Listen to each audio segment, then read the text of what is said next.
While the so-called religious issue is necessarily and properly the chief topic here tonight, I want to emphasize from the outset that I believe that we have far more critical issues. America faces a new generation of challenges. The spread of communist influence, radical violent Islam seeks to destroy us, the hungry children I saw in West Virginia, and we're troubled at home by government overspending, overuse of foreign oil, and the breakdown of the family. These are the real issues which should decide this campaign, and they are not religious issues. A person should not be elected because of his faith, nor should he be rejected because of his faith. I am an American running for president. But because I am a Catholic, the real issues in this campaign have been obscured. I believe in my Mormon faith, and I endeavor to live by it. There are some for whom these commitments are not enough.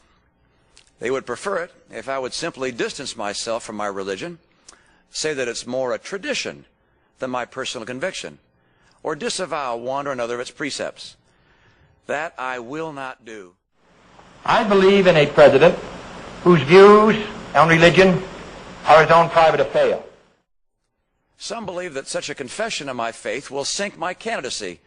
If they're right, so be it. But I think they underestimate the American people. But if this election is decided on the basis that 40 million Americans lost their chance of being president on the day they were baptized, then it is the whole nation that will be the loser. Religious tolerance would be a shallow principle indeed if it were reserved only for faiths with which we agree. Finally, I believe in an America where religious intolerance will someday end, where all men and all churches are treated as equals, where every man has the same right to attend or not to attend the church of his choice. Let me assure you that no authorities of my church, or of any other church for that matter, will ever exert influence on presidential decisions. We separate church and state affairs in this country, and for good reason.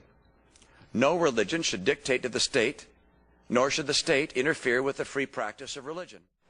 And neither do I look with favor upon those who would work to subvert Article 6 of the Constitution by requiring a religious test, even by indirection.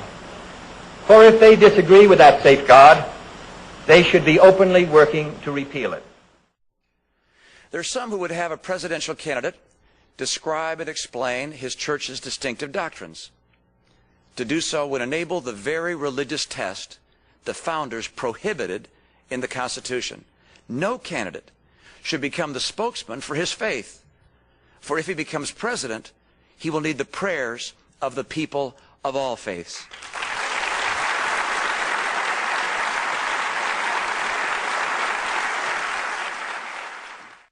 I do not speak for my church on public matters, and the church does not speak for me.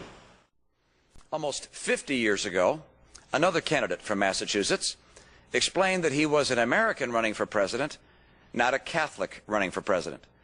Like him, I am an American running for president.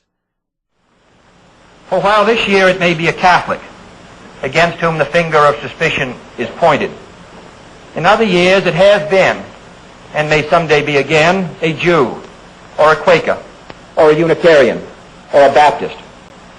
Today I may be the victim, but tomorrow it may be you.